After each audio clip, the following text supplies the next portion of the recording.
In the beginning, God created.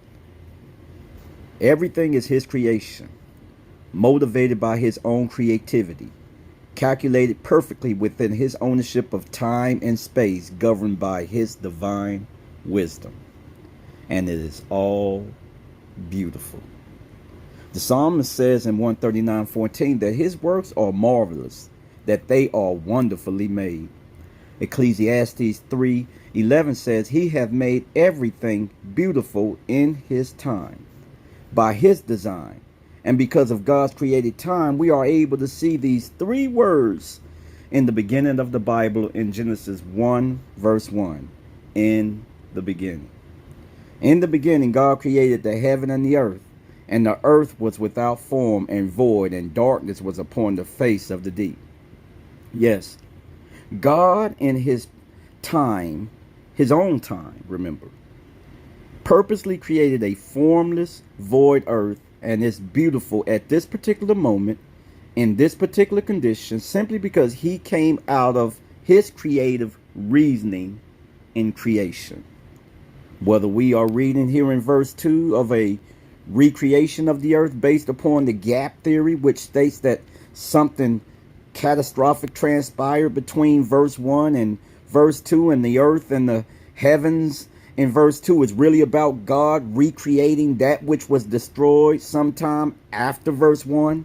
Let's just say in verse 1.5, and that is the reason why we are reading about a formless, void earth in verse 2. But I'd rather stay in rhythm of the text and just say that verse 2 is explaining the first and only creation of the earth and the heavens.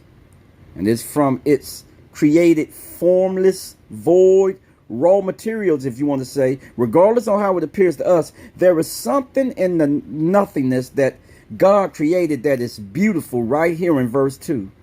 Because God already said that he hath made everything beautiful in his time. And if so, let not the dust, let not the lump of clay question the creative process of the potter. It is good already.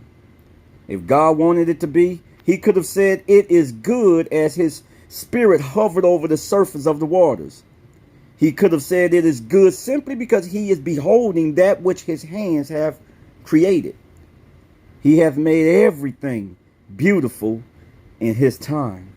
Also, he has set the world in their hearts, in the hearts of mankind. What does that mean? It means that God has set a void, a yearning, a searching, an endless task of finding out the wisdom of God in all of his creation, including man himself. Man can spend a countless eternities in discovering creation and himself, who was created in God's image according to God's likeness. Think about it. Formless, void, dust of the earth became a wonderfully made, formless, void, earthen vessel that God designed to hold his precious breath of life. What a mystery. We are all clay jars housing such an invaluable gift of life. The God-breathed life is in all creation. The one who said, let there be, and it was. Jesus Christ, God the Son, says that he is the way, the truth, and the life. The very word that God spoke in the beginning to bring life into existence is Christ himself.